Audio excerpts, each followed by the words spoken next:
안녕하세요. 지클래스 김정입니다. 요즘 한창 EV3 이제 사전 계약 들어가고 있잖아요. 사실 저희한테 한 4월, 5월 달 해가지고 이렇게 EV3 가이드북이 좀 많이 왔는데 그때 저희가 영상을 한번 만들어가지고 해볼까 했는데 좀 내부적으로 다른 차량들이 좀 많다 보니까 좀 밀리게 돼가지고 지금 EV3 이렇게 좀 찍어보는데 좀 요즘 내용이 좀 많이 있죠. 뭐 EV3가 가성비가 좋냐, 아니면은 뭐 지금 재고 모델이 EV6라든지 아이오닉 5가 낫냐, 아니면 경쟁차들 니로 코나 얘네들이랑 어떠냐, 그리고 또 다른 대안인 투싼 스포티지 하이브리드랑 어떨까. 그래가지고 저희가 이게 경쟁으로 했을 때 가성비가 정말 좋은지 한번 알아보려고 한번 준비해 봤거든요. 현재 EV3 모델 같은 경우는 뭐 스탠다드 모델이랑 롱레인지 이렇게 나오잖아요. 스탠다드 모델 같은 경우는 이제 주행거리가 완충했을 때 한 350km 정도 되고, 롱레인지 모델 같은 경우는 이제 500km 요 정도 나오는데, 등급은 동일하게 세 가지로 나눠져요. 에어, 어스, GT라인 정도로 나눠지는데, 뭐 스탠다드 에어 같은 경우가 신차 가격이 4,208만 원 이렇게 나왔어요. 그러다 보니까 뭐 이제 이런 말들이 좀 많이 나오더라고요. 정말 가성비 좋은 차 맞아? 좀 비싼 것 같은데? 이렇게 하시는데, 우리가 하이브리드나 전기차를 이제 계약하시거나 사실 때 보시면은 차량 가격이 있고, 그 다음에 친환경차 이렇게 세제 후 가격이 있잖아요. 아직 EV3 같은 경우는 개별 소득세 및 교육세 감면이 안 됐어요. 그러다 보니까 당연스럽게 전기차 보조금도 아직 설정이 안 됐죠. 근데 예상치 않은 금액 같은 경우는 개별 소득세 및 교육세 감면 같은 경우 한 200만 원 중반 정도가 될 것 같고, 전기차 보조금 같은 경우 한 700만 원 중반 정도가 될 것 같아요. 그러다 보니까 지금 에어 스탠다드 모델 기준으로 신차가가 4,208만 원인데 대략 한 1,000만 원 정도 빠지면 3,100에서 3,300 정도의 신차가가 나올 것 같고, 롱레인지 모델 같은 경우도 4,650에서 대략 1,000만 원 정도 빠진다고 생각하면은 3,000만 원 중후반에 차량 가격이 형성이 될 것 같아요. 이렇게 되시면은 이제 경쟁 모델이 뭐 니로라든지 코나 모델, 이거보다는 EV3 모델이 훨씬 더 경제성이 있지 않을까, 이렇게 좀 생각해 봐요. 자, EV3 모델도 이제 전기차다 보니까 모든 차량들이랑 동일하게 스탠다드랑 롱레인지가 이렇게 좀 나눠지고 있거든요. 아무래도 이제 조금 주행거리가 좀 짧고 이러시는 분들은 스탠다드를 선택을 하시겠지만, 제 생각에는 그래도 충전하는 횟수가 더 많아지고 좀 불편한 부분들이 있다 보니까 롱레인지를 선택하시는 게 좀 좋지 않을까, 이렇게 생각해요. 그리고 지금 보시면은 편의사양 같은 경우 기본 모델인데도 웬만한 차들만큼 다 들어가 있어요. 기본적으로 적용되는 옵션이 에어 같은 경우는 뭐 이제 스마트 크루즈 컨트롤 기본 장착이 되는데, 여기에 내비게이션 기반의 스마트 크루즈 컨트롤도 들어가요. 외관 같은 경우 보시면 LED 헤드램프가 들어가는데, 기아차들 보시면 스타일 옵션이 주로 LED 헤드램프라든지 이런 부분이잖아요. 근데 이 부분은 내용이 조금 틀리니까 이따 스타일 옵션을 빼가지고 따로 설명 한번 드릴 거고요. 그 실내 보시면은 저희 국내 사람들 모두 다 좋아하시는 통풍 시트 1열에 그냥 기본으로 들어가고, 운전석은 파워 시트가 기본 제공이 돼요. 그리고 내비게이션 같은 경우도 기본 적용이 돼요. 이 정도면 에어 좀 탈만하지 않나? 이런 생각도 한번 해봅니다. 그리고 어스 모델도 한번 볼게요.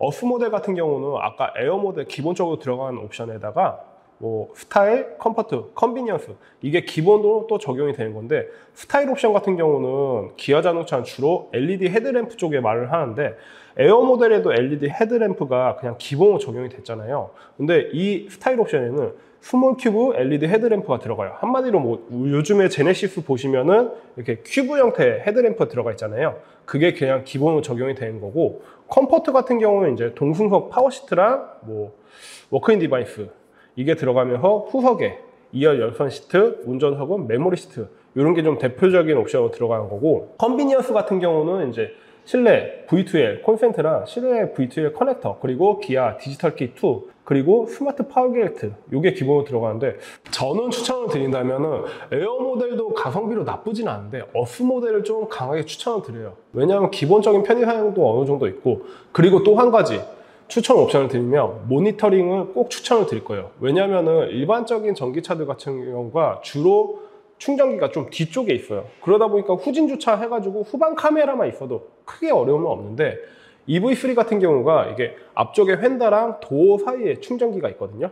그러다 보니까 전면 주차를 해야 하다 보니까 양쪽에 차량이 있으면은 조금 카메라가 없다면 어렵지 않을까 생각 때문에 저는 모니터링 팩을 좀 강력하게 추천을 드리려고 해요. EV3 간략하게 뭐 편의 사양은 한번 설명을 드렸고, 경쟁 모델들보다 왜 가성비가 좋은 모델인지 한번 설명드려 볼게요. 롱레인지 17인치 휠 기준 코나 같은 경우 완충하게 되면 450km 주행이 가능하고 신차 가격 4,900만 원이에요. 니로 같은 경우 완충하면 400km, 신차 가격 5,114만 원. 이렇게 비쌌나?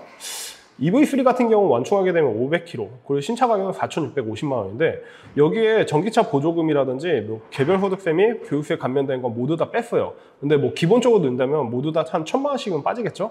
이렇게만 봐도 신차 가격에서 EV3가 월등히 저렴한 게 또 보이실 거예요. 그리고 좀 이제 외관 디자인 쪽으로 한번 말씀드릴 건데 EV3 같은 경우는 자회사 이제 EV9 최고급 SUV 모델에서 좀 패밀리 룩으로 나온 모델이고 요거 같은 경우 성공 사례가 많이 있죠. 특히 벤츠 S클래스 그리고 C클래스 패밀리 룩으로 나오면서 좀 많이 성공한 사례. 저는 개인적으로 뭐 이제 자사 니로 모델보다는 디자인 쪽은 조금 월등하고 이건 좀 호불호가 갈릴 수 있는데 코나랑 EV3 좀 비벼볼만 하지 않을까 이런 생각도 한번 해봅니다. 그리고 많은 분들이 뭐 산타페, 소렌토와 좀 비교를 하시는데 솔직하게 산타페와 소렌토 신차 가격을 맞춘다면은 가솔린 모델을 가져와야 돼요. 근데 EV3 같은 경우는 전기차잖아요. 그러니까 이용하시는 고객님들이 원하시는 취향이 너무 틀린 거죠. 보시는 관점이 틀리다는 거예요. 아무래도 EV3라든지 전기차, 하이브리드 보시는 분들 같은 경우는 이제 유류비를 엄청 중요하게 생각하시거든요. 근데 여기다 산타페 가솔린, 소렌토 가솔린 이건 좀 맞지가 않고 제 생각엔 좀 비교를 한다면은 뭐 투싼 하이브리드 아니면 스포티지 하부 이렇게 비교한 게 맞는데 사이즈 쪽에서 보면 조금 차이가 있어요. 투싼이랑 EV3 같은 경우는 전폭은 거진 비슷해요. 근데 전장에서 30cm 정도 차이가 나거든요. 그런데 전기차의 또 장점이 뭐예요? 엔진이 없다 보니까 그만큼 공간 활용도를 많이 만들 수가 있어요. 그래가지고 제 생각에는 다음에 시승할 때 한번 봐야 되겠지만 실내 사이즈가 그렇게 모자랄까? 라는 생각도 좀 들기는 하고요. 아무래도 전기차, 하이브리드 모두 다 경제성이 좋은 차량이다 보니까 여기에서 좀 갈릴 것 같아요. 내가 전기를 매일 충전하고 이런 게 불편하시다 그러시면 하이브리드, 그런데 이번에 전기차를 한번 이용해 보고 싶다 그러시면 EV3를 선택하시는 게 맞는데 요즘에 또 이런 얘기도 있어요. 이제 EV6라든지 아이오닉5가 부분 변경된 모델이 나왔잖아요. 그러다 보니까 재고 모델이 있고 이제 기간 재고들이 있어요. 그러니까 한마디로 만들어진 지 오래된 모델, 그거 한번 갖고 와봤는데 아이오닉5 익스클루시브 스탠다드 기준인데 신차 가격 5,272만 원, 기간 재고 최고 오래된 모델 같은 경우가 4,652만 원이에요. 근데 이거 같은 경우는 이제 전기차 보조금이라든지 다른 보조금들 다 제외한 신차 정가 가격을 말씀드린 건데 여기서 또 문제가 뭐냐면은 이제 이미 생산되어 있는 재고들에 대한 한정 할인인 거잖아요. 그러다 보니까 나는 이렇게 깡통 모델로만 써도 괜찮을 것 같다 생각을 하시는데 이 모델이 없으면은 의외로 생각지 않은 지출을 더 해가지고 이 구형 모델을 얻어야 돼요. 저 같으면은 아예 신형 모델 깔끔하게 타는 게 더 좋지 않을까? 이런 생각도 한번 해봅니다. 오늘 이야기는 여기까지 한번 해보고 오늘 가장 큰 주제였던 EV3 과연 가성비가 있냐? 일단은 아까 말씀드렸던 코나, 니로 모델보다는 신차 가격도 저렴하고 주행거리는 더 많아요. 그리고 또 다른 모델들이었던 하이브리드, 이 모델은 이제 이용하시는 분들 타입에 따라 조금 틀리시긴 할 것 같은데 그렇게 비교해 보아도 전기차로는 EV3 충분한 매력이 있다고 생각을 합니다. 그리고 신차 손질은 언제나 반가워요. 그리고 지금 저희가 촬영하는 당일 지금 부산 모터쇼 지금 하고 있거든요. 여기서 나오는 신차들 또 나온 거 저희가 준비해가지고 한번 영상 한번 찍어 보겠습니다. 오늘 내용이 좀 유익하고 도움이 되셨다면 구독과 좋아요 좀 많이 부탁드리겠습니다. G클래스 김재영이었습니다. 감사합니다.